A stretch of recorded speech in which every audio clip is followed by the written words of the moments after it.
Hi masters.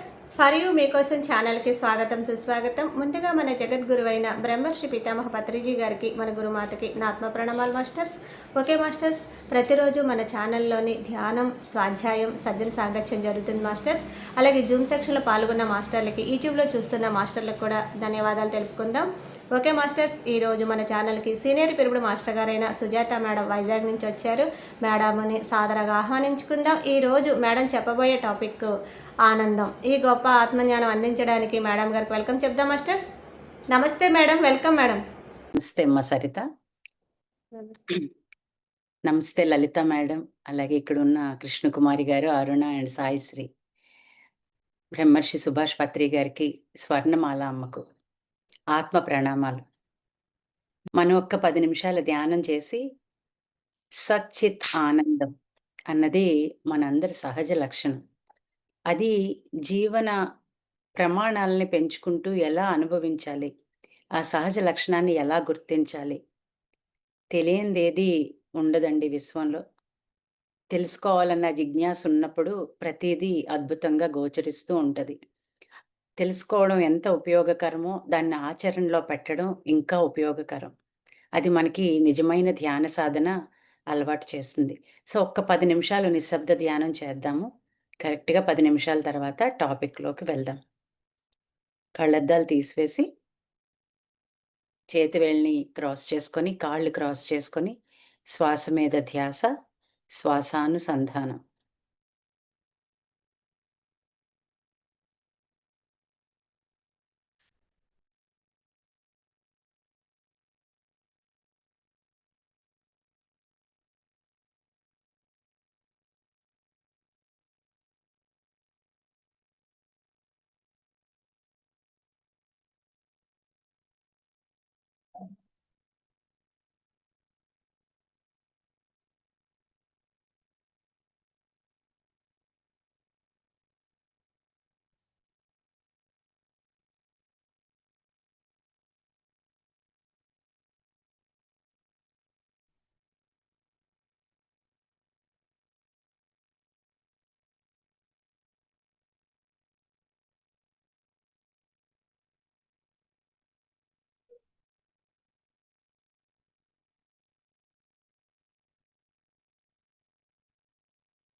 ఆఖరి 3 నిమిషాల ధ్యానం. కృతజ్ఞతను తెలుపుకుందాం. ప్రప్రథమంగా భౌతికంగా ఈ శరీరాన్ని పొందినందుకు గాను మన తల్లిదండ్రులకు కృతజ్ఞతలు తెలుపుకుందాం మై డియర్ గాడ్స్. ధ్యానంతో, జ్ఞానంతో దీన్ని ఒక సరియైన మార్గంలో పయనించేలా చేసిన గురువులు, పరమ గురువులు బ్రహ్మర్షి పత్రి సార్‌కు ఆత్మ ప్రణామాలు తెలుపుకుందాం. మన తోబుట్టువులు, బంధుమిత్రులు, స్నేహితులు, ఆధ్యాత్మిక బంధువులకు కృతజ్ఞత తెలుపుకుందాం. అమ్మలా ఆదరిస్తున్న ప్రకృతి మాతకు కృతజ్ఞత తెలుపుకుందాం. మనతో సామూహిక ధ్యానంలో ఉన్న ఎంతోమంది మాస్టర్స్ కనిపించిన, కనిపించని వాళ్ళందరికీ కృతజ్ఞత తెలుపుకుందాం.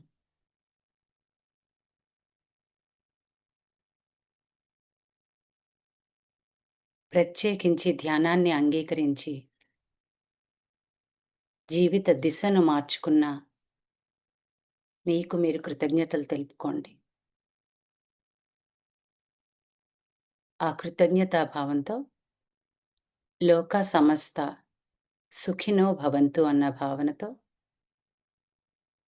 2 చేతుల్ని కళ్ళ మీద ఉంచుకొని 3, 2, 1, 0 నెమ్మదిగా చిరునవ్వుతో కళ్ళు తెరుద్దాం.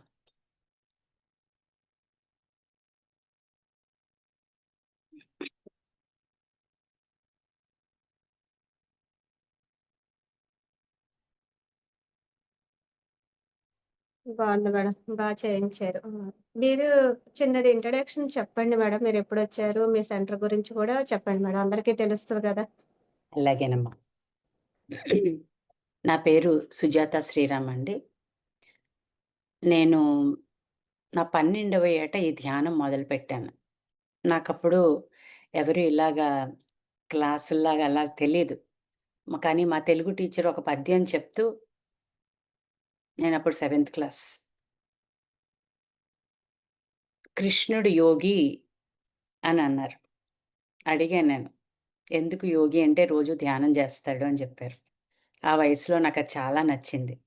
ఎందుకంటే కృష్ణుడు, అమ్మవారు అంటే నేను ఏదో దేవుళ్ళ విగ్రహ రూపంలో చూడడం అన్నది నాకు చిన్నతనం నుంచి అలవాటు లేదు. కృష్ణుడంటే నా ఫ్రెండు, అమ్మ అంటే అమ్మ అని పిలుస్తాను. ప్రతి దానిలో ఆ ఏకత్వ స్థితిని చూడడం అన్నది నాకప్పటినుంచి అలవాటయింది. దానికి ప్రత్యేకించి మా తల్లిదండ్రులకి కృతజ్ఞత తెలుపుకోవాలి. దాన్ని ప్రోత్సహించినందుకు. అలా సాగిన ప్రయాణంలో నేనొక కృష్ణుడి బొమ్మ పెట్టుకొని మా అమ్మగారిని అడిగాను నేను. రోజు ధ్యానం చేస్తాను పూజ గదిలో పెట్టుకొని అని. సో, మా నాన్నగారు ఇంజినీరు. సో, మాకు ఇంట్లో పనివాళ్ళున్నా ఎవరి పని వాళ్ళు చేసుకోవడం అలవాటు చేయాలని అమ్మ చిన్నతనం నుంచి మాకు చిన్న పనులు అప్పజెప్పేవారు. నాకు డెకరేషన్ ఇష్టమని పూజ రూమ్‌లో పువ్వులు పేర్చి ఒత్తులు అవి పెట్టడం నాది. రెండో చెల్లి వాణి మేడం, వాణి చంద్రశేఖర్ గారు. వాళ్ళ తనకేమో సామాన్లు చాలా నీట్‌గా తను తోమి పెట్టేది. చిన్న చెల్లి చాలా చిన్నదప్పుడు తమ్ముడు. సో, ఇలా పెడుతున్నప్పుడు కృష్ణుడి బొమ్మ పెడితే మేము తిరుపతెళ్ళొచ్చేటప్పటికి ఆ పూజ గదిలో వర్షం జల్లు పడి ముద్దయిపోయింది. చాలా సున్నితంగా ఉండేదాన్ని. ఎవ్వరి బాధైనా, ఏదైనా వెంటనే కళ్ళలో నీరొచ్చేసేవి నాకు. సో, మా అమ్మగారు భయపడ్డారు. ఆ కృష్ణుడి విగ్రహం ముద్దయిపోయింది. ఇదెలా ఫీలవుతదో అని. కానీ నాకు విగ్రహం లేకుండా చెయ్యు అని అన్నాడు మమ్మీ కన్నయ్య అని చెప్పి అనుకున్నాను నేను. సో, అది నాకు చాలా హెల్ప్ అయింది. అలాగే మా నాన్నగారిచ్చిన ప్రతి నెల రూ. 50 అప్పట్లో చాలా ఎక్కువది. నాకు పుస్తకాలిష్టమని రూ. 50 పాకెట్ మనీ ఇస్తే ప్రతి నెల ఒక పుస్తకం కొనుక్కునేదాన్ని. అప్పుడు ఆయన ఒక మాట చెప్పారు.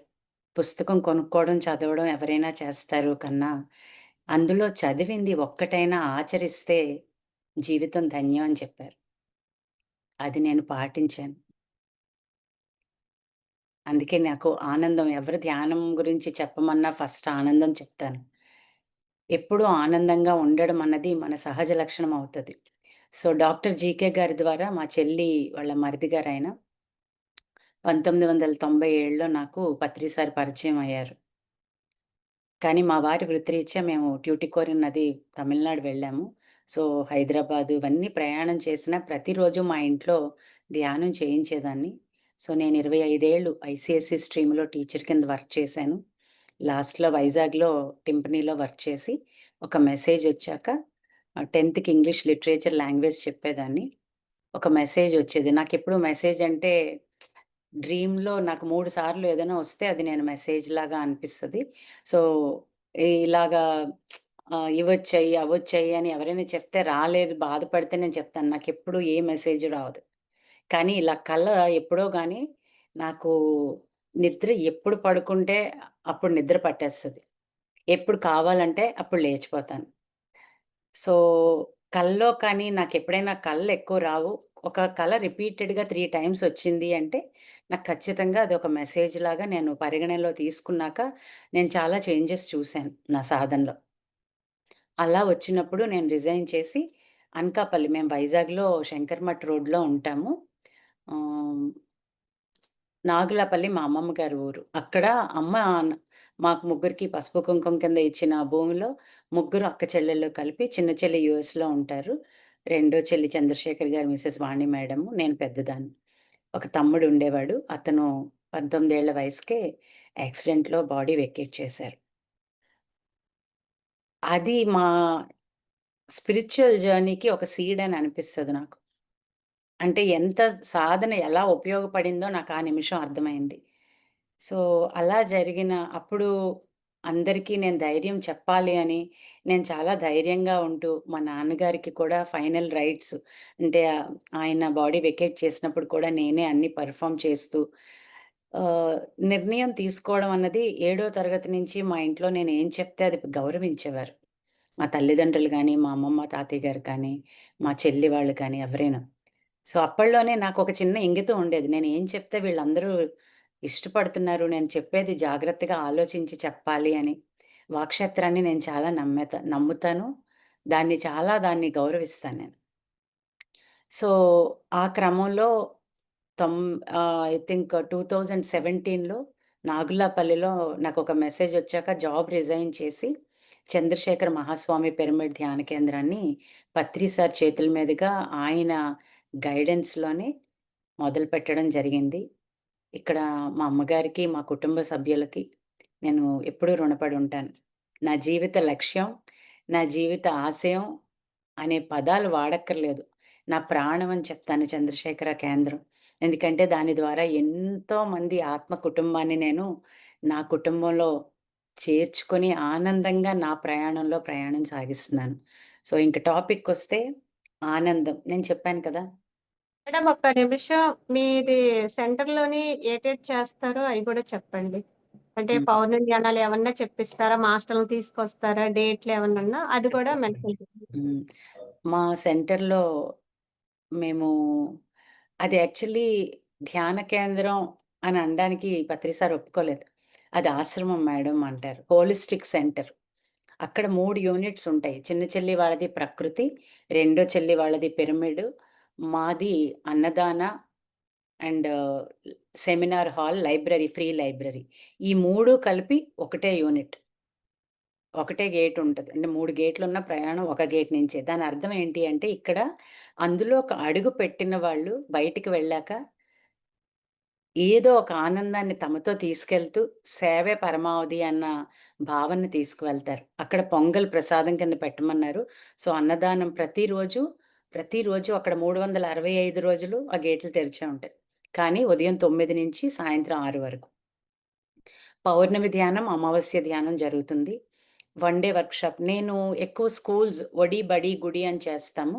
సో, అలా చేసే ఆ కార్యక్రమంలో బడిలో పిల్లల కన్నా ముందు టీచర్స్‌కి తీసుకుంటాము సెషన్స్. తర్వాత పిల్లలకి. తీసుకున్న వాటిని కంటిన్యూయస్‌గా సంవత్సరం మొత్తం మేము గైడ్ చేస్తాం. వాళ్ళకి ధ్యానంతో పాటు పుస్తకాలు, పిరమిడ్సు, మొక్కలు కూడా అంటే ప్రకృతి పట్ల అవగాహనను కూడా పెంచి, ఆధ్యాత్మిక పుస్తకాలతో పాటు వాళ్ళ బుద్ధి వికసనకి ఉపయోగపడే పుస్తకాలను ఇస్తూ ఉంటాం. తర్వాత అందులో ఫస్ట్, సెకండ్ వచ్చిన పిల్లలకి 10థ్‌లో కొన్ని ప్రోత్సాహకరమైన బహుమతులు ఇస్తాం. అది కాకుండా గుడిలో కూడా 45 రోజులు ఒక్కొక్క గుడిలో చేయించి, నిజంగా ధ్యానాలయాలన్నవి దేవాలయాలన్నవి ధ్యానాలయాలు, ధ్యానాలయాలే దేవాలయాలు అన్నారు పత్రి సారు. సో, అలా అన్నట్లుగానే అక్కడ ప్రతి గుడిలోని ఎలా మనం మసులుకోవాలి. ఇది చిన్న విషయంలా అనిపించిన పెద్ద విషయం. ప్లాస్టిక్ వాడకం అంటే కాలుష్యాన్ని, ప్రకృతిని ఆహ్, మనం రక్షించక్కర్లేదు. పాడు చేయకుండా ఉంటే చాలు. ఇది నేను నమ్ముతాను. సో, నిజంగా ఒక చెట్టు కింద ఒక 100 దీపాలు పెడితే, మన కాళ్ళ కింద 100 దీపాలు పెడితే ఎలా ఉంటది?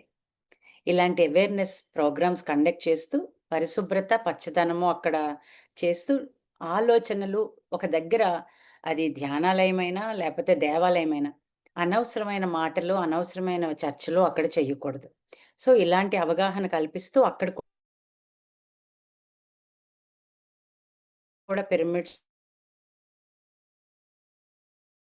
పిల్లలకి గైడ్ చేసే ఆ టీచర్స్‌కి కూడా ట్రైనింగ్ ప్రోగ్రామ్స్, సపోర్ట్‌గా బుక్స్ అవి కూడా ఇస్తూ ఉంటాం. సో, ఇది అక్కడ. కంపల్సరీ ఈ వర్క్ చేయడానికి దాదాపు 500 గ్రామాలకి చేయడం అని అనుకున్నాము. కానీ లెక్క నేనెప్పుడూ అలా ఆలోచించను. పత్రి సార్ చెప్తారు.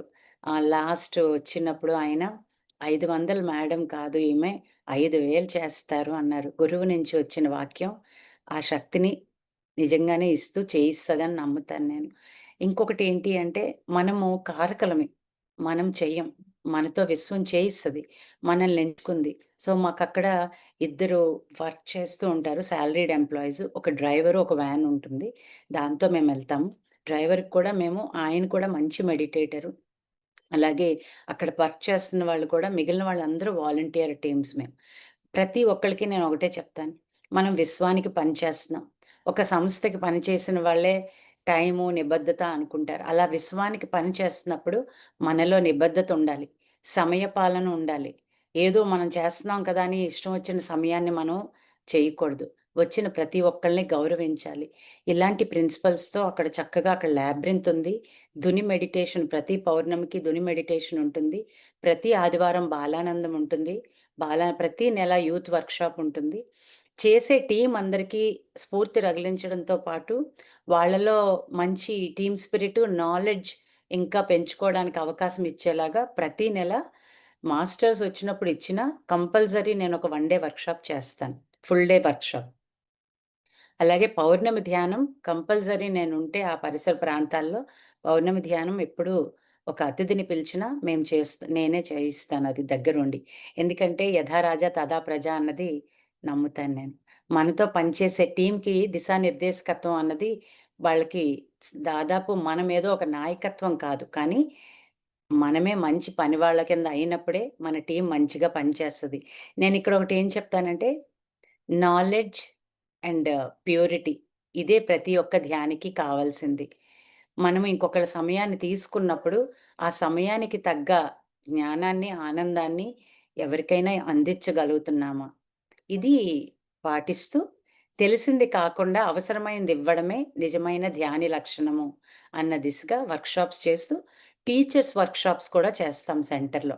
అలాగే ప్రతి మే 24న యాన్యువల్ డే. కానీ ప్రతి నెల ఏదో ఒక రూపంలో ఒక సెలబ్రేషన్ చేస్తాం మేము. కృష్ణాష్టమి వార్షిక సంబరాలు ప్రతి కృష్ణాష్టమికి చేస్తాం. ధ్యాన భోగి అని ప్రతి సంవత్సరం భోగి రోజు ధ్యాన భోగి అని అందరితో కలిపి వసుధైక కుటుంబంలా చేసుకుంటాం. సో, ఇది ఆ సెంటర్ ద్వారా నేను పొందిన ఆనందం. ఎన్నో స్కూల్సు, ఎన్నో గ్రామాలకి అనుకున్న విధంగా ఆ ఆనందాన్ని అందించడానికి ఇప్పటికీ తపన పడుతూనే, ప్రతి క్షణం teaching is the royal way of learning అని నమ్ముతాను నేను. సో, నేర్చుకుంటూ ముందుకు వెళ్తున్నాం మేము. మా టీమ్ అందరికీ ప్రత్యేకంగా ఈ సమయంలో కృతజ్ఞతలు తెలుపుకుంటున్నాను. సో, ఈరోజు టాపిక్కొస్తే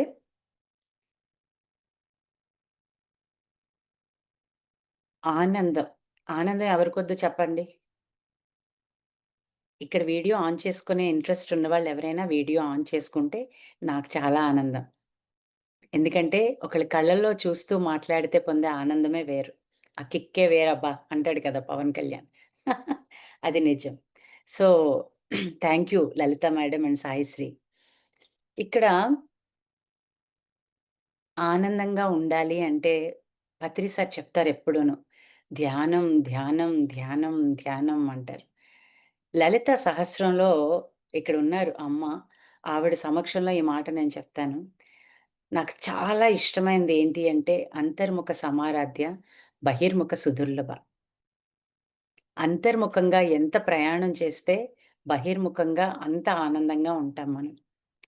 ఇక్కడ మనకి 4 అగ్రీమెంట్స్ అని మనం ఎప్పుడూ వింటూ ఉంటాం. 4 అగ్రీమెంట్స్ అంటే తెలుసా ఎవరికైనా? మీకందరికీ తెలిసే ఉంటది. యెస్. సాయి చెప్తా అమ్మా?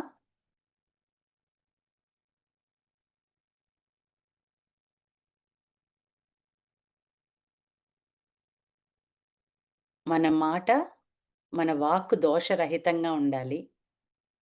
అలాగే ఏది వ్యక్తిగతంగా తీసుకోకూడదు. ద బెస్ట్ వేరే చెయ్యగలగాలి. మాట తీసుకోకూడదు. ఆహ్, ఫస్ట్‌ది వాక్కు దోషరహితంగా ఉండాలి. రెండోది ఏది వ్యక్తిగతంగా తీసుకోకూడదు. తీస్ మూడవది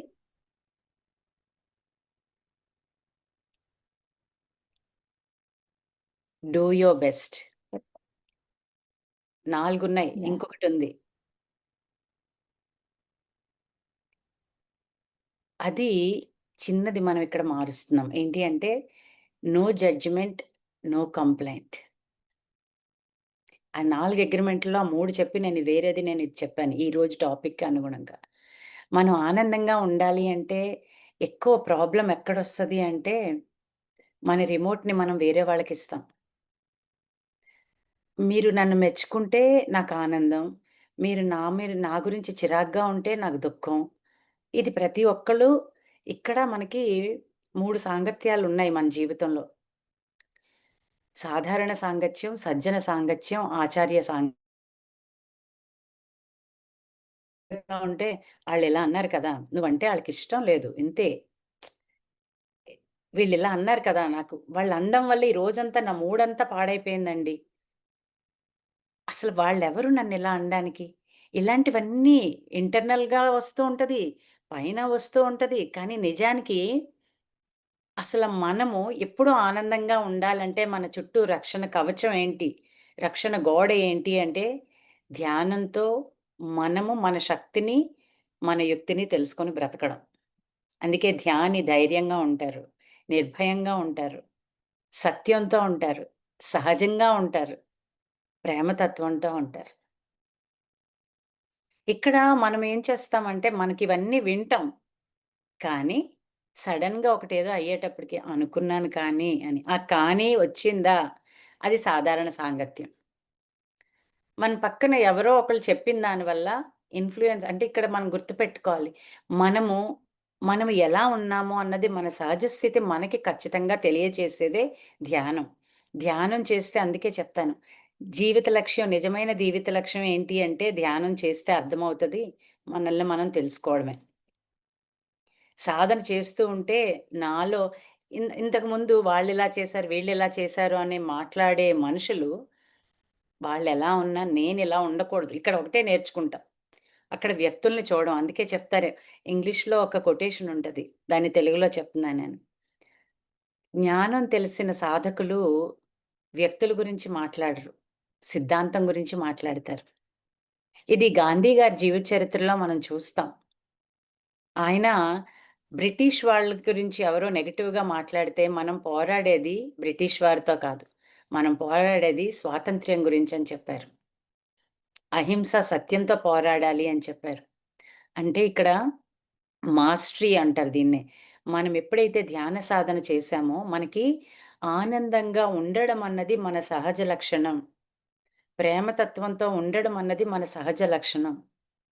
ఇది మనకర్థమవుతది. అర్థమైనప్పుడు మనల్ని మనం ఇవి మనలో కోపం, చిరాకు వస్తుంది. మనకి ఇలా ఈ మాట విసరడం కొద్దిగా అలవాటవ్వింది. లేకపోతే నేను ఇలా సడెన్‌గా ఏదైనా వచ్చినప్పుడు లేచి వెళ్ళిపోతున్నాను. ఇలాంటివన్నీ మనలో లోపాల్ని మనం తెలుసుకుంటూ, వాటిని సవరించుకుంటూ, లోపాలని తెలుసుకోవడం వల్ల ఏమీ మనకి లాభం ఉండదండి. గుర్తించడం ఒక ఎత్తయితే దాన్ని వదులుచుకోవడం ఇంకొక ఎత్తు. అసలు గుర్తించడం కొద్దిగా కష్టం. దాన్ని వదులుచుకోవడం ఇంకా కష్టం అంటారు. కానీ సాధన చేస్తే ఒక నీటి చెలమలో మీరు గమనించండి, నీరుంది నది. దాంట్లో ఎప్పుడు ఎవరు ఎంతకెలికినా కొంతసేపటికి ఆ మట్టి అడుక్కెళ్ళిపోద్ది. ఆ ప్రశాంతత. ఆ ప్రశాంతత ఆటోమేటిక్‌గా దానిలో ఉన్న మంచిది కాని దాన్ని కిందకి తోసేస్తూ ఉంటది. సో, మనలో కూడా ధ్యానం మనకి మంచి చెయ్యదో, మనకి ఏదైతే మంచి చెయ్యదో దాన్ని వదులుచుకునే విచక్షణనిస్తది. అందుకే పత్రి సార్ ఎప్పుడూ అనేవారు, "ధ్యానికి కామన్ సెన్స్ ఎక్కువుంటది" అనేవారు. ఇక్కడ ఎవరు ఎక్కువ, ఎవరు తక్కువ అన్నది పక్కన పెడితే, ప్రతి ఒక్కళ్ళలోని ఒక అద్భుతమైన ప్రత్యేక లక్షణం ఉంది. ఏ పురాణం చదివినా, ఏ అద్భుతమైన గ్రంథం చదివినా, ఏ మత ధర్మాన్ని మనం అర్థం చేసుకున్నా అదేం చెప్తుందండి?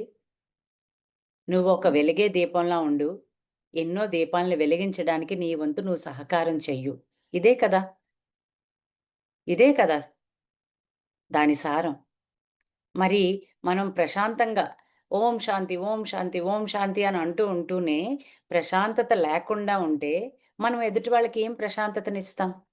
ఇక్కడ ఆనందంగా ఉండాలి అంటే, మా ఆయన వల్ల నాకు కోపం, మా అమ్మ వల్ల కోపం, మా అత్త వల్ల కోపం, నా పిల్లల వల్ల కోపం. ఇక్కడ ఇంకోటి ధ్యానంలోకొచ్చాక ఇంకో ప్రాబ్లమొస్తది. నేను చేస్తున్నాను గానీ మా ఆయన చేయట్లేదు. నేను చేస్తున్నాను గానీ మా పిల్లలు చేయట్లేదు. అసలు ఎవ్వరు చేయకపోతే మనకి దాంతో పని లేదండి. ఇక్కడ మనం ఆనందంగా ఉండాలి అంటే గుర్తుపెట్టుకోండి. రోజు మీరు ఆనందంగా మీ పని చేసి ఆరోగ్యంగా, అద్భుతంగా ఎప్పుడూ ఇచ్చే స్థితిలో ఉండడం. అభయ వరప్రదాయిని ఈ ముద్ర మనందరికీ తెలిసిందే గదండీ! అభయం, వరప్రదాయిని. భయం లేకుండా ఉండడం, ఎప్పుడూ వరాలివ్వడం. వరాలంటే ఏంటండి? ఎప్పుడూ చెరగని చిరునవ్వుతో ఉండడం. మీ దగ్గరికొచ్చే వాళ్ళకి మీరు కంప్లెయింట్లు లేకుండా, జడ్జిమెంట్లు లేకుండా, ఆనందంగా ఒక 4 మంచి విషయాలు ఇద్దరం కలిపి చర్చించుకున్నాం అనుకోండి. వదిలేస్తామా మనం అలాంటి వ్యక్తిని? అబ్బా! ఇక్కడికెళ్తే ఎప్పుడూ ఆనందమే. ఇదే ఆనందం అంటే ఎక్కడో ఉండదండి. అది కొనుక్కుంటే వచ్చేది కాదు. ఒక వర్క్‌షాప్ అటెండ్ అయితే వచ్చేది కాదు. సాధనలో మనల్ని మనం తెలుసుకుంటే వచ్చేది ఆనందం. మనం ఆనందంగా ఉన్నప్పుడు, మనం ఎప్పుడైతే నిజాయితీగా ఉన్నామో, అప్పుడు మనం ఏం చేస్తామంటే, we become example to our family. మన చుట్టూ ఉన్న వాళ్ళకి మనం ఇలా ఉంటే మనం ఆనందంగా ఉంటాం. ఇలా ఉంటే చెప్పకుండానే వాళ్ళవుతారు. సో, మీరు ప్రతిసారి మీరు చెయ్యట్లేదు అంటే అది మీకు దుఃఖాన్ని కలిగిస్తది. మీకు బాధను కలిగిస్తుంది. అలా కాకుండా మీరు ఏదైతే చేసి ఆనందంగా ఉన్నారో అది మీ జీవితంలో మీరు ప్రతిబింబిస్తూ ఉంటారు. సో, ఇక్కడ ఆనందంగా ఉండాలి అంటే, మనల్ని మనం మలుచుకుంటూ ఉండాలి. కానీ మనల్ని మనం మలుచుకోవాలంటే ఏంటి కావాలండి? జ్ఞానం కావాలి. ఆ జ్ఞానాన్ని విజ్ఞానంగా మార్చుకోవడం కావాలి. జ్ఞానం అంటే ఏంటి? నేను చెప్పాను కదా! సాధారణ సాంగత్యంలో ఎప్పుడు వాళ్ళిలా చేశారు, వీళ్ళిలా చేశారు, నాకీ కష్టాలున్నాయి, నా జీవితం ఇలా ఉంది. సజ్జన సాంగత్యంలో ఏముంటదండి? మంచి విషయాలు విందాం, మంచివి చదువుదాం, మంచి వ్యక్తులతో ఉందాం. మంచి పనులు చేద్దాం. సో, ఇది సజ్జన సాంగత్యం దేనికి దగ్గర చేస్తది? ఆచార్య సాంగత్యానికి దగ్గర చేస్తది. ఆచార్య సాంగత్యం అంటే ఏంటి? ముందు మనలో ఉన్న గురువుని మనం కనెక్ట్ చేసుకోవడం. మనలో ఉన్న గురువుని మనం కనెక్ట్ చేసుకోవడం ఎంత కష్టమైన పనో అది సాధనలోకొస్తే అర్థమవుతదండి. ఎందుకంటే ప్రతి నిమిషం ఇప్పుడు అనకూడదు కానీ టెక్నాలజీ ఎంత మంచి చేస్తదో, అంతే టెక్నాలజీ ఒక్కొక్కసారి మనిషిని డీవియేట్ చేస్తది. ఒక యూట్యూబ్ కొడితే 4, 5 ఒక టాపిక్ మీద వస్తాయండి. అది ఏది కరెక్టు, ఏది రైటు మన పిల్లలకి చెప్తాం. ఎక్కువ యూట్యూబ్ చూడొద్దు, ఎక్కువ అన్నీ అనవసరంగా ఫోను పట్టుకొని ఉండొద్దు అని. ఎందుకంటారు? ఒక ప్రమాణికం. ప్రమాణాన్ని మనం ఏది ప్రమాణం కింద అనుకుంటాం. నాకు ఫర్ ఎగ్జాంపుల్ స్కూల్ ఎగ్గొట్టి ఒక సినిమాకెళ్ళడం ప్రమాణం అనుకోండి. ఎవ్వరు అలా ఉండరు. అందుకే నేను నా ఎగ్జాంపుల్ చెప్పాను. నేనెప్పటికీ అలా చేయను. ఒక స్కూల్ ఎగ్గొట్టి నేను ఒక సినిమాకెళ్ళాలనుకోండి. ఇది అప్పుడప్పుడు ఇలా చేస్తే అదే మజా. అలా చెయ్యాలి. అది ప్రమాణం. అక్కడ ఒక యూట్యూబ్ ఛానెల్‌లో నేను చూసాను. అది ప్రమాణం. అది ప్రమాణమా? కాదు కదా! ఇక్కడ మనం సత్యం. అందుకే ఇక్కడ పట్టుకోవాల్సిందేంటండి, నువ్వు సాధనలో ఉన్నప్పుడు నువ్వు పట్టుకోవాల్సిన ఫస్ట్ ప్రమాణం సత్యం. సత్యం, సుందరం, శివం. సత్యం, శివం, సుందరం. మీరు ఎలా తిప్పినా ఆ 3 ఒక వృత్తం అండి. సత్యంతో ఉన్నప్పుడు మీలో శివాన్ని చూసినప్పుడు మీరు సుందరంగా ఉంటారు. సత్యంతో ఉన్నప్పుడు మీరు సుందరంగా ఉన్నప్పుడు మీలో శివాన్ని చూస్తారు. అంటే సత్యమే కానీ ఇక్కడ ఫౌండేషన్. మీరు ఏ ధ్యానం చెయ్యండి, ఏం బుక్ చదవండి, ఏం చెయ్యండి, ప్రమాణం సత్యం. ఏ యుగమైనా. ధర్మం కాలాన్ని బట్టి మారతదేమో గానీ, సత్యం కాలాన్ని బట్టి మారదు. ఖచ్చితంగా. అడ్డదారి లేదు జీవితంలో. నాకెన్ని లైకులొస్తే నాకెందుకు, ఎన్ని డిస్‌లైకులొస్తే నాకెందుకు. నా జీవిత ప్రమాణము సత్యానికి దగ్గరగా ఉందా? సత్యంతో కూడి ఉందా? ఇది నిజమైన ఆనందాన్ని మనకి మనసులో ఉన్నదే మనం ఎన్ని మేకప్‌లేసుకున్నా ఆ చిరునవ్వులో అందం రాదండి. నిజమైన అన్నమయ్య కీర్తన ఉంటది. అందాల అమ్మకు వేరే నగలెందుకు నిజమైన నగ చిరునవ్వే కదా అని చెప్తారు. సో, మనం ఆనందంగా ఉండాలి అంటే ఫస్ట్ థింగ్ మన వాక్‌క్షేత్రాన్ని మనం ఎప్పుడూ ఎరుకతో చూస్తూ ఉండాలండి. మనకి 3 క్షేత్రాలుంటాయి. వాక్‌క్షేత్రం, భావనా క్షేత్రం, క్రియాక్షేత్రం, కర్మక్షేత్రం అంటారు. భావనా క్షేత్రం బట్టే వాక్‌క్షేత్రం ఉంటది. మీ ఆలోచనలు. ఇక్కడ మన ఆలోచనలు ఎలా ఉన్నాయి? మనకి 4 రకాల ఆలోచనలుంటాయి. వినాశకరమైనవి, నెగెటివ్, పాజిటివ్, అద్భుతమైన ఆలోచనలు. నేను కంప్లీట్‌గా తెలుగు పదం నకారాత్మ, సకారాత్మ అని చెప్పట్లేదు. ఎందుకంటే పాజిటివ్, నెగెటివ్ అన్నది ప్రతి ఒక్కళ్ళకి అర్థమవుతుంది. డిజాస్ట్రస్ అంటే వినాశకరమైన ఆలోచనలు. ధ్యానంలో లేకపోతే ఉండే స్థితండి అది. ప్రతీదీ నెగెటివ్ థాట్. కళ్ళు మూసుకున్న వెంటనే ధ్యానంలో చాలా మందికి కుదరలేదు అంటారు. ముందు వచ్చే ఆలోచనలివే. భయంతో కూడినవి. ధ్యాన స్థితి, ధ్యాన రెగ్యులర్ సాధన ఎక్కడ తెలుస్తుంది అంటే, మన మాట ద్వారా తెలుస్తదండి. ఆలోచన, పని కన్నా ముందు మన మాట ద్వారా మన జీవితం వ్యక్తపరుస్తూ ఉంటాం. అందుకే వాక్శుద్ధి ఉండాలి అంటారు. శ్రీరాముల వారు అన్న మాట అయిపోయింది. ఆ రోజులు వేరు. ఇప్పుడు నేనంటే అవుతదా? అని అనొద్దండి. అవుతది ఖచ్చితంగా. మీరెప్పుడైతే సత్యాన్ని నమ్మి, నీ నోటి వెంట ఎప్పుడూ సత్యమే మాట్లాడుతూ ఉంటే, ఖచ్చితంగా వాక్కుకి ఆ పవరొస్తది. వాక్క్షేత్రం అంటారు. అందుకే పత్రి సార్ వాక్క్షేత్రం. మా సెంటర్‌లో ఎవ్వరొచ్చినా పుస్తకం, మొక్క బహుమతి కింద ఇస్తాం. మీరందరూ తప్పకుండా రండి. కృష్ణాష్టమి అంగరంగ వైభోగంగా జరుగుతది. భోగి అంగరంగ వైభోగంగా జరుగుతది. వచ్చినప్పుడు అక్కడ వచ్చిన ప్రతి ఒక అతిథికి ఒక పుస్తకం, ఒక మొక్క ఇస్తాం. ఆ పుస్తకం ఎప్పుడూ ఎన్‌లైటన్‌మెంట్ వాక్క్షేత్రం. ఎందుకంటే నీ వాక్కు నీ జీవితాన్ని మారుస్తది. యద్భావం తద్భవతి. నీ ఆలోచనలే నీ వాక్కు, నీ వాక్కే నీ చేతలు. ఈ 3 త్రికరణ శుద్ధి ఉండాలి కానీ. నేను ఒకటి ఆలోచించి, ఒకటి మాట్లాడి, ఒకటి చేస్తే ఆనందం ఎక్కడుంటదండి? ఎప్పుడు భయమే ఉంటది. ఎందుకంటే నేను ఆలోచించింది చేయలేదు. నేను ఆలోచించింది మాట్లాడలేదు. నేను మాట్లాడింది ఆలోచించలేదు. అక్కడ ఏమైనా కనెక్షన్ ఉందా? సో, మనం ఎప్పుడు ధ్యానం ముందు మనకేం అలవాటు చేస్తదంటే, అద్భుతంగా ఆలోచించడం అలవాటు చేస్తదండి. అక్కడ జరగదు. ఆ స్కూల్‌కెళ్తే ఆళ్ళు వినరు. ఎందుకమ్మా అక్కడికెళ్తావు? నేనోటి చెప్పనాండి? ఈ రోజుకి నేను ఏ స్కూల్‌కి నేనిక్కడికి రానా అని అడగకుండా, ఇంకో 10 ఏళ్ళకి నాకు స్కూల్సున్నాయి నేను వెళ్ళడానికి. సరి అయిన టీమ్‌ని రెడీ చేసి పంపిస్తా నేను. ఎందుకు అంటే ఇక్కడ చాలా ఇంపార్టెంట్. నాకు తెలిసింది చెప్పకూడదండి. స్కూల్స్‌కి వెళ్తున్నప్పుడు నేనెప్పుడూ అది చెప్తాను. వాళ్ళకవసరమైంది చెప్పాలి. ఒక మాట జీవితాన్ని మార్చివేస్తది. కౌన్సెలింగ్ అన్న పదం చాలా కామన్ అయిపోయింది ఈ రోజుల్లో. అసల ఒక కౌన్సెలింగ్ అన్న పదాన్ని మనం ఉచ్చరించాలి, మనం అది చెయ్యాలి అంటే మనం ఎంత సాధనలో ఉండాలి. అది అర్థం చేసుకుంటాం మనం. మనం ఎంత నేర్చుకుంటూ ఉంటే మనం నేర్చుకోవాల్సింది అంత ఎక్కువుంది అని మనకు అర్థమవుతూ ఉంటదండి. అందుకే చెప్తారు కదా! మనం నేర్చుకుంటూ ఉంటున్న కొద్దీ ఐన్‌స్టీన్ లాంటి వ్యక్తి అన్నాడంట. నేనింకా ఒడ్డునున్నాను. నేను చాలా చాలా చెయ్యాలి అని చెప్పాడంట. ప్రతి ఒక్కళ్ళు ఆధ్యాత్మిక తత్వంలో ఉన్నవాళ్ళు చెప్పే మాటదే. మనం ఎంత సముద్ర గర్భంలోకి వెళ్తే ఇంకా అంత మణిమాణిక్యాలు మనం పొందాలి అంటే అంత సాధన చెయ్యాలి అని. సో, ఆనందంగా ఉండాలి అంటే మన మాట మీద ఎరుకుండాలి. మీరు గమనించండి, ధ్యాన సాధనలో ఉన్నప్పుడు మీ నోటి వెంట మీ మాట మధురంగా 3 ఫిల్టర్ టెస్ట్ అంటాం దీన్ని. 3 ఫిల్టర్ టెస్ట్ అంటే ఏంటండి? నా నోట్లోంచి వచ్చే మాట ఈ 3 ఫిల్టర్ టెస్ట్ దాటుకొని రావాలి. అది సత్యమేనా? ఫస్ట్ ప్రమాణం సత్యమండి. అది సత్యమేనా? రెండవది, అది నేను మాట్లాడుతున్నప్పుడు ఎదుటి వ్యక్తికి అది ఉపయోగకరమేనా? మూడవది, సత్యము ఉపయోగకరమైన అది మృదువుగా చెప్తున్నానా? పాజిటివ్‌గా చెప్తున్నానా? రాముడినెందుకు ఈరోజు కూడా రాముడు అనగానే పరవశించిపోతారు అందరూ. రాముడు ప్రియ భాషి, మధుర భాషి, మందస్మిత భాషి, పూర్వ భాషి. మన భాషణం అలా ఉండాలండి. భాషణం భూషణం. అదే నిజమైన నగ. ఎప్పుడొస్తది?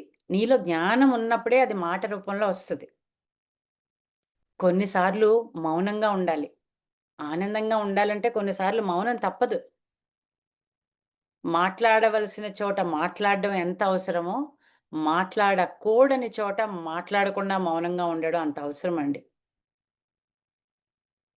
ఇది ఇవన్నీ నిజంగా చెప్పాలంటే, be selfish to be selfless అంటాడు బెర్నార్డ్ షా. నువ్వు సెల్ఫిష్‌గా ఉండు. సెల్ఫ్‌లెస్‌గా ఉండాలంటే అని. సెల్ఫిష్‌గా అంటే ఏంటి? అనవసరమైనవేవి నా దగ్గరికి రాకుండా నేను జాగ్రత్త పడాలి. ఒక కడివెడు పాలలో ఒక చుక్క విషం చాలు కదండీ! నెగెటివ్ థాట్స్‌ని మనం రానివ్వకూడదు. మీరు గమనించండి, మనం ఎప్పుడైతే సాధనలో ఉన్నామో, లా ఆఫ్ అట్రాక్షన్ అంటారు దీన్ని. ఆనందంగా ఉండాలి అంటే, మనం ఎలాంటి సాధనలో ఉన్నామో, అలాంటి వ్యక్తుల్ని మన జీవితంలోకి ఆహ్వానించుకుంటాం. ఆకర్షించుకుంటూ ఉంటాం. కౌరవులు 100 మంది మనకెందుకండి? పాండవులు 5గురు చాలు కృష్ణతత్వంతో పనిచేయడానికి. రామతత్వంతో ముందుకు తీసుకువెళ్ళడానికి వానరసేన చాలు. మనుషులక్కర్లేదు. మనిషి అంటే హీనం అనుకున్న రావణాసురుడు, ఆ మనిషి వానరుల్ని ఎత్తలేదు. వాళ్ళే అతని అహంకారానికి కారణమయ్యారు. ఇక్కడ మనిషి ఆనందానికి ఇంకో అడ్డుగోడుందండి. ఈగో, అహంకారం. మనిషికి 3 కారాలు చాలా ఎక్కువుంటాయి. ధ్యాన స్థితిలో లేకపోతే. మమకారం, అహంకారం, వెటకారం. ఏదెక్కువైనా ఇబ్బందే. కారం ఎప్పుడైనా అతి సర్వత్ర వర్జయేత్. మనం ఆనందంగా ఉండాలంటే వాళ్ళిలా అన్నారండి. అసలు వాళ్ళెలా అంటే మనకెందుకు? Ignorance is bliss. మనకి అనవసరమైన విషయాలు మన బుర్రలోకి ఎళ్ళనివ్వకూడదు అంతే. ఫిల్టర్. నాకది అర్థం కాదంతే. నేను ఊరుకుంటాను. నువ్విది తిను, నువ్విదుండు, నువ్విది చెయ్యు, అది చెయ్యు. వద్దు. జోక్యం వద్దు. చెప్పు చాలు. ఏదైనా చెప్పి వదిలేయాలి. మనం ఆనందంగా ఉంటాం. చెప్పాక వాళ్ళు వినలేదే, వాళ్ళు చేయలేదే అన్నిటికి. ఇది మమకారం. ఇంకా అహంకారం. నేను చెప్తే వాళ్ళు వినకపోతారా? నేను చాలా గ్రేట్. నేను చాలా గ్రేట్ అనేది మనం ఎప్పుడూ అనుకోకూడదండి. ప్రతి ఒక్కరిలోని నిజమైన గొప్పతనం ఎక్కడుంటాదో తెలుసా? ప్రతి ఒక్కరిలోని ఆ దైవతత్వాన్ని చూసినప్పుడే నిజమైన దైవతత్వాన్ని మనలో మనం దర్శించగలుగుతాం. దీనికి నాకు ఒక చిన్న కథ ఎప్పుడూ గుర్తొస్తది. కృష్ణుడు మహాభారత సమయంలో ఇదొక పిట్ట కథ అవ్వచ్చు. కానీ ఇందులో నేర్చుకోవడానికి చాలా ఉంది. కృష్ణుడు దుర్యోధనుడిని, ధర్మరాజుని పిలిచి, "బావా, ఈ ఊర్లో" ధర్మరాజుని పిలిచి, "ఈ ఊర్లో ఎవరైనా చెడ్డవాళ్ళున్నారా? చూడండి" అని అడిగారంట. దుర్యోధనుడిని పిలిచి, "ఈ ఊర్లో మంచోళ్ళెవరైనా ఉన్నారా? చూసి చెప్పండి" అని. ధర్మరాజు, దుర్యోధనుడు వెళ్ళిపోయారు. సాయంత్రం తిరిగొచ్చారు. ఒకే ఊరు. ఇద్దరు సాయంత్రం తిరిగొచ్చారు. దుర్యోధనుడు అన్నాడంట, "బావా, నాకైతే చాలా చాలా విసుగొచ్చింది. ఇంత పెద్ద ఊర్లో అసలు మంచోళ్ళే లేరు బావ. అందరూ చెడ్డోళ్ళే. కాస్తో కూస్తో నాలోనే మంచితనం ఉంది. వాళ్ళందరూ చెడ్డోళ్ళే అన్నారంట. కృష్ణుడు పకపక నవ్వి ధర్మరాజు వైపు తిరిగి అడిగాడంట. బావా అని. ధర్మరాజు చాలా సిగ్గుపడుతూ, బావా అందరూ ఎంత మంచివాళ్ళో, వాళ్ళలో చెడ్డతనాన్ని చూడ్డానికి వెళ్ళాను చూడు, నాలోనే ఆ చెడ్డతనం నాకు కనబడింది. నాకిప్పటికి ఇది ఇది గుర్తు తెచ్చుకుంటే కూడా నాకు కళ్ళు చెమరుస్తాయి. వాళ్ళలో చెడ్డ చూడ్డానికి వెళ్ళాను చూడు, నేనే చెడ్డవాడిని బావ. అందరూ ఎంత మంచివాళ్ళు తెలుసా వాళ్ళు అని చెప్పాడంట. ఇక్కడ మనకేం అర్థమైందండి? పచ్చ కామెర్లోడికి లోకమంతా పచ్చగా కనబడతది. ఎదుటి వాడిలో లోపాల్ని ఎంచినప్పుడు మనం ఎప్పుడూ ఆనందంగా ఉండలేం. ఎదుటి వాడిలో ఏదైనా కనబడుతుంది అంటే ఖచ్చితంగా ఒక స్పిరిచ్యువల్ లెసన్ ఏంటి అంటే అది మనలో స్పష్టంగా ఉంది. అందుకే అది తొందరగా గుర్తించగలుగుతున్నాం. వాళ్ళిలా ఉన్నారు, ఈళ్ళలా ఉన్నారని ఎక్కువ మాట్లాడొద్దు దయచేసి. పోలిక వద్దు, పోటీ వద్దు. ఇది పోటీ ప్రపంచం, పోలిక ప్రపంచం అంటారండి. ఒక స్కూల్‌లో చిన్న పిల్లాడికెళ్ళినా నాకు ఫస్ట్ ర్యాంక్ రాలేదని మా అమ్మ నాకు స్ట్రెస్ పెట్టిందంటాడాడు. ఆ స్ట్రెస్ అన్న పదం కూడా పాపం పలకడం రాదు పిల్లాడికి. నేనందుకనే పిల్లలు ఎవరైనా చదవలేదు అని తీసుకొచ్చినప్పుడు నేను ముందు వాళ్ళ తల్లిదండ్రులతో మాట్లాడతాను. క్లాస్‌లో పిల్లలు అల్లరి చేస్తున్నారంటే ముందు అధ్యాపకులతో మాట్లాడతాను. ఎందుకు అంటే యథా రాజా తథా ప్రజ. పిల్లలు మనం చెప్పేదానికన్నా మనం చేసేది చూస్తారు. సో, మనం ఇక్కడ పోలికలు వద్దు, పోలికొద్దు అని నాకింత కావాలి, అంత కావాలి. అది ఆధ్యాత్మికంగా కూడా పోటీతత్వం, ఆ పోలికల తత్వం అవి మనం ఇంకా ఆధ్యాత్మిక సాధనలో ఉన్నప్పుడు మనం ఎలా ఎదుగుతాము అన్నది మనం ఇక్కడ అర్థం చేసుకుంటాం. సో, ఇక్కడ మనకి క్లియర్‌గా ఏం తెలుస్తది? పోటీ, పోలిక వద్దు. ప్రతి ఒక్కరిలో ఒక విశిష్టత ఉంది. అభినందించాలి. ఆనందంగా ఉండాలి అంటే అసలైన చిట్కా ఏంటి తెలుసా అండి? అభినందించడం. అభినందించాలి అంటే ముందు ఎదుటి వ్యక్తిలో ఆ ప్రత్యేకతని మనం గుర్తించి, గౌరవించే నేర్పు మనలో ఉండాలి. ఆ జ్ఞానం మనలో ఉండాలి. చూసారా? తిప్పి, తిప్పి, తిరిగి, తిరిగి అది మనలోకే వచ్చింది. గుర్తించి గౌరవించాలి. అడిగిన వెంటనే వీడియో ఆన్ చేశారు లలిత అమ్మ, సాయి. సో, వాళ్ళు ఎంత మంచివాళ్ళు అని నేను వాళ్ళని గౌరవించాలా వద్దా? వీళ్ళందరూ ఆన్ చేయలేదు. అంటే వీళ్ళు ఏ పనిలో ఉన్నారో అని నేను గుర్తించి గౌరవించాలా వద్దా? ప్రతీదీనండి. Be humble. విద్యా దదాతి వినయం నమ్ముతాను నేను. నిజమైన విద్య అంటే మార్కుల విద్య కాదు. బిరుదుల విద్య కాదు. పదవుల విద్య కాదు. శాలరీల విద్య కాదు. నిజమైన విద్య అంటే వినయం. వినయం ఉన్నవాడికి వివేకం ఉంటదండి. వినయము, వివేకము ఉన్న చోట విజయలక్ష్మి తిష్ట వేసుకొని కూర్చుంటది. విజయం గురించి ప్రయాస పడక్కర్లేదు. వాళ్ళకి సహనంతో పనిచేయడం తెలుస్తది.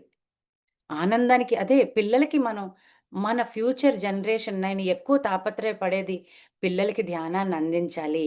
ఆ పిల్లలకి అందించే క్రమంలో తల్లిదండ్రులని, అధ్యాపకుల్ని నేను పట్టుకుంటానండి. ఆ 2 హుక్సు నాకు కావాలి అని అనుకుంటాను. ఎందుకు అంటే, ఈ పిల్లలెప్పుడూ ప్యూర్ రెయిన్ డ్రాప్సే. వాళ్ళెప్పుడూ పవిత్రమైన సోల్స్ పిల్లలు. వాళ్ళకేమీ ఉండవు రంగులు. ఏ రంగేస్తే అదే రంగు కనబడతారు వాళ్ళు. సో, మనము ఇక్కడ ఎలా ఉండాలి అన్నది మనము మన విద్య నిజమైన విద్య అంటే ఆత్మ విద్య. అది మనకెప్పుడు అర్థమవుతుంది? మనం వివేకంతో ధ్యాన సాధనలో జ్ఞానాన్ని పొందినప్పుడు, ఆ జ్ఞానాన్ని విజ్ఞానంగా మార్చుకున్నప్పుడు ఆనందం అన్నది పైన లేదు. కస్తూరి మృగంలాగా మనకి కస్తూరి మన దగ్గరే ఉంది అని మనం తెలుసుకుంటామండి. పెద్ద చందన వృక్షంలో చందనం చిన్నది. కానీ దాన్ని పట్టుకున్న వాసనొచ్చి నేను గంధం చెక్క, గంధం చెట్టు అయిపోయానని నేను అనుకోకూడదు. ధ్యాన స్థితిలో ఆ పరిమళాన్ని వ్యాపింపచేసే తనంలో నేను సమిధనవ్వాలి అనుకోవాలి. అందుకే ఆనందంగా ఉండాలంటే లాస్ట్ బట్ నాట్ లీస్ట్ శ్రద్ధవాన్ లభతే జ్ఞానం అన్నారండి. శ్రద్ధున్న వాళ్ళకే జ్ఞానమొస్తది. ఆనందంగా ఉండాలంటే తెలిసినవన్నీ చూడండి. మనకు తెలియనివేవీ కాదు. సరి అయిన ఆహారం తీసుకోవాలి. సాత్విక ఆహారం తీసుకోవాలి. కాయగూరల భోజనమే కానీ దాన్ని మనము వేరే రకంగా తినకూడదు. మన ఆహార విహారాలు మన ఆనందంగా ఉండడానికి దోహదపడతాయండి. మన మాట, మనం చదివిన పుస్తకాలు ఈరోజు నేను ఇలా చెప్తున్నాను అంటే ఎంతమంది మాస్టర్స్ జ్ఞానాన్ని నేను ఆనందించానో. ఒక లండన్ వెళ్ళినా, అమెరికా వెళ్ళినా, లేకపోతే ఒక కాకినాడ వెళ్ళినా, లేకపోతే ఒక గొల్లవెల్లి వెళ్ళినా, ఒక నాగులపల్లి వెళ్ళినా, ప్రతి దగ్గర నేర్చుకోవడానికి సిద్ధంగా ఉన్నప్పుడు సాహిత్యం, సంగీతం మనలో ఉన్న నిజమైన దైవాన్ని నిద్రలేపుతాయండి. ఇంక ధ్యానం అన్నది మనం నిజమైన స్థితి ఎప్పుడు తెలుస్తదంటే, ధ్యానం అంటే సేవ. నేను పొందిన ఆనందాన్ని నలుగురికివ్వాలి. ఆ నిజమైన ఆ తాపత్రయ స్థితిలో ఉండడమే ధ్యానం. అలా అని నో హర్రీ, నో వర్రీ. చెయ్యాల్సిన పనిని 9 నెలలు ఆగితేనే పండంటి బిడ్డ మన చేతిలో ఉంటాడు. దేనికైనా ప్రాక్టీస్ మేక్స్ పర్సన్ పర్ఫెక్ట్ అని ఎలా అంటామో, perseverance, patience they are key rules for perfect blissfulness అంటా నేను. ఆనందం. సో, 5 నిమిషాలు ముందుగా నేను ఆపుతున్నాను. ఎవరైనా ఏదైనా నాతో డిస్కస్ చెయ్యాలి అని ఉన్నా దీనికి సంబంధించి ఒక సేవ అంటే మనం ఎప్పుడు ఏమనుకుంటామంటే, ఎదుటి వాళ్ళకి ఏదో చేస్తున్నాము అని అనుకుంటామండి. కానీ మనకి ఎంతో మందికి లేని ఒక వైభోగం మనకొచ్చింది. పత్రి సార్‌కి దానికెప్పుడూ రుణపడి ఉండాలి. అన్నిటిలోకి ఉత్తమమైన ధ్యానం అదే అందరికీ దానం చేయండి అని. అన్నదానం, ధ్యానదానమే చెప్తారు సార్. ఇక్కడ నేను ప్రకృతి జ్ఞానాన్ని దానికి నేను యాడ్ చేసుకున్నాను. ఎందుకంటే ప్రకృతి 'ఠాగూర్' అంటే నాకు చాలా ఇష్టం. ప్రకృతితో పరవశించిపోయి, ఒక ప్రకృతి తత్వంతో ఉండడం అన్నది మనకి ఏం నేర్పిస్తదో తెలుసా అండి? ఆశించకుండా పనిచేయడం నేర్పిస్తదండి. అందుకే మా వన్ డే వర్క్‌షాప్ దగ్గరున్న వాళ్ళు అస్సలు మిస్ అవ్వద్దు డేట్స్. వన్ డే వర్క్‌షాప్‌లో ప్రకృతిలో శ్రీచక్ర పాయింట్ దగ్గర ఆ ప్రకృతితో కొన్ని నేను చెప్పి చేపిస్తాను. ఎందుకు అంటే రోజు చెట్టు చూస్తామండి. ఆ చెట్టు నుంచి ఏమి నేర్చుకున్నాం మనం? ఆలోచిద్దాం. చెట్టు మనం అనేసుకుంటాం. ఈ ప్రకృతిని మేము పోషించేయాలి, ప్రకృతిని మనం రక్షించేయాలి అనుకుంటాం. అసలు మనం ప్రకృతిని రక్షించడానికి మనం ఎంతండి? పెద్ద సూర్యుడికి మన చెయ్యి అడ్డు పెట్టేసి, ఇక్కడ బొమ్మ కనబడుతుంది దీన్ని పెట్టేసి నేను అడ్డుగిచ్చేస్తున్నాను, నేను రక్షించేస్తున్నాను అనుకున్నట్టే అది. ప్రకృతిలో లీనమైతే మనం ప్రకృతి స్పందనల్ని మనం గ్రహిస్తాం. ఇక్కడ ఇంకొకటి ఏంటి అంటే మనకి ఆధ్యాత్మికంగా సైన్స్‌ని బాగా అర్థం చేసుకోవడం మొదలు పెడతామండి. మూఢంగా కాకుండా గాఢంగా పనిచేస్తాం. అప్పుడు ఆనందంగా ఉండడానికి మనం ఎవరైనా మనల్ని తిట్టారనుకోండి, రియాక్ట్ అవ్వడం మానేసి రెస్పాండ్ అవ్వడం మొదలు పెడతాం. నవ్వుతూ, నవ్వుతూ ఉండడం. దేనికైనా మౌనం, చిరునవ్వు అండి. ఎంత గ్రేట్ వెపన్స్ అంటే ఆనందంగా మీరెప్పుడైతే ఈ 2 తీసుకున్నారో కానీ బహిర్ముఖంగానే కాదు, అంతర్ముఖంగా కూడా తీసుకోవాలి. అప్పుడు మీ బాడీ ఫంక్షనింగ్‌లో మీరు డిఫరెన్స్ చూస్తారు. మీరు కొన్ని సార్లు కొన్ని ప్లేసులకి వెళ్ళినప్పుడు ఆ ఎనర్జీని మనం ఫీల్ అవుతాం. చాలామంది చెప్తారు తిరుపతిలోనే వెంకన్న బాబా, ప్రతి దగ్గర వెంకన్న బాబే. నిజమే. కరెక్టే. అక్కడ ఆ ఎనర్జీస్ ఎందుకు మనం అక్కడికెళ్ళాక తీసుకుంటున్నాం. ఆ షట్చక్ర ఆ 7 కొండలు అనగానే షట్చక్ర ఆ సహస్రార స్థితిని ధ్యానంలో మనం ఎలా అనుభవించాం. ఆ డెప్త్‌కెళ్తే గాని అర్థం అవ్వదు. సూపర్ఫిషియల్‌గా చేసిన దానికన్నా, సాధన చేసినప్పుడు మనలో అంతర్ముఖంగా అవి చూస్తున్నప్పుడు, మనకి ప్రతి పదము, ప్రతి అక్షరము ఒక మాట మంత్రంలా అర్థమవుతదండి. ఎలా మాట్లాడాలో, ఎలా మాట్లాడకూడదో, ఎలా ఆలోచించాలో, ఎలా ఆలోచించకూడదో, ఎలా తినాలో, ఎలా తినకూడదు, ఎలా పడుకోవాలో, ఎలా పడుకోకూడదు. ఏం చదవాలో, ఏం చదవకూడదో. నేనిప్పటికొచ్చి నా జీవితంలో నేను చదివినయి చాలా పుస్తకాలు. నేను నిజంగానే నాకిష్టం ఉండదు. మా లైబ్రరీలో 90% నేను చదివినవున్నాయి. ఇంకా అది కాకుండా ఎప్పుడూ నా పర్సనల్ కలెక్షన్‌లో బుక్స్ చేరుతూనే ఉంటాయి. పుస్తకం హస్తభూషణం అన్నది నమ్ముతాను. కానీ హస్తభూషణం అంటే పుస్తకం చేతిలో పట్టుకొని తిరగడం కాదు. దాన్ని మనసులో పెట్టుకొని హృదయస్థం జేసుకోవాలి. భగవద్గీత ఏది బైబిల్, ఖురాన్ మీరేది చదవండి. గురు గోబింద్ రాసింది మీరేది చదవండి. ఆచరణ గ్రంథంలా చదవాలి. అందులో మీరు 100 సూత్రాలు కాదు, ఒక్క సూత్రం పట్టుకోండి. జీవితంలో ఆనందంగా మనం ఉంటామండి. మనం ఆనందంగా ఉండాలి అంటే ఒకటి గుర్తుపెట్టుకోవాలండి. బంగారు పళ్ళానికైనా గోడదప్పు కావాలి. నలుగురితో మనిషి సంఘజీవి. సంఘంలో నేను నాకు నచ్చినట్టుంటాను, నాది చెప్పిందే వేదం అని నేను అనకుండా, కొన్నిసార్లు గడ్డిలా వంగాలి, కొన్నిసార్లు వెదురులా నిలబడాలి. దాన్నేమంటామండి దాన్ని? ఫ్లెక్సిబిలిటీ అంటాం. సమయానుగుణంగా మనం కొన్నిసార్లు తగ్గాలి, కొన్నిసార్లు మనం మాట మీద నిలబడాలి ఖచ్చితంగా. ఇది ఎప్పుడొస్తది? ఆ సత్యాన్ని మనం అర్థం చేసుకున్నప్పుడొస్తది. సో, నేను నా కుటుంబం అందరితోని వాళ్ళు ఎలా ఉన్నా నేను అంగీకరించి, కుటుంబం అంటే మన భర్త, మన పిల్లలే కాదు, మన చుట్టూ ఉన్న ఎక్స్‌టెండెడ్ ఫ్యామిలీ అందరూ ఒస్తారు. మన చుట్టుపక్కల మనకి తెలుగులో ఒక సామెత ఉందండి. మన నోరు మంచిదైతే ఊరు మంచిదవుతుందని. ఏ దేశం ఎళ్ళినా, ఏ ఊరెళ్ళినా నాకెప్పుడూ వసుదైక కుటుంబ తత్వంలో మనుషులు ఆ దైవానుగ్రహం అనే అనండి, ధ్యానానుగ్రహమే అనండి కనబడతారు, ఉంటారు. ఏ పని ఇది నేను ఇలా చెయ్యాలి అనుకుంటే విశ్వం అలా మనకి సహకరిస్తది. నాకే కాదు మనందరికీ అది ఇస్తది. ఎప్పుడు మన జ్ఞానాన్ని, మన మాటని, మన చేతని త్రికరణ శుద్ధి అంటారండి. మనస, వాచ, కర్మణ. నేను మిమ్మల్ని మెప్పించాలని ఏది మాట్లాడినా అది నాకు ఆనందాన్నివ్వదు. ఎందుకంటే నేనెంత చెప్పినా మీరు మెచ్చుకోరు. మన ఇంట్లో అందరికీ అలవాటైన ఒక గుణం ఏంటి అంటే వంట చేశాక మన ఆయన మొహం చూస్తాం. మన పిల్లలనుకోండి, అమ్మా అంటారు. మన ఆయనకి మన మీద చాలా ప్రేమ. నిన్ను ఇంప్రూవ్ చేయాలని ఇంకా బావుందా అంటే, ఉప్పు తక్కువుంది, కారం ఎక్కువైందని చెప్తారు. బావుందంటే తిన్నానంటే బావుందనే కదా అర్థం అంటారు. ఇది ప్రతి ఒక్క స్త్రీకి ఇది అనుభవమే. అంటే స్త్రీ అంటే దైవం కదా! స్త్రీకి లక్షణాలు చాలా పురుషుడు దైవం కాదని కాదిక్కడ. స్త్రీలో కొంచెం పాళ్ళు ఎక్కువ. మరిక్కడ మనం ఏం నేర్చుకున్నాం అప్పుడు? వాళ్ళలాగే ఉంటారు అని అనకుండా, మన ప్రయత్నం వదలకుండా చేస్తామా? చేయమా? పట్టు వదలని విక్రమార్కుల్లా.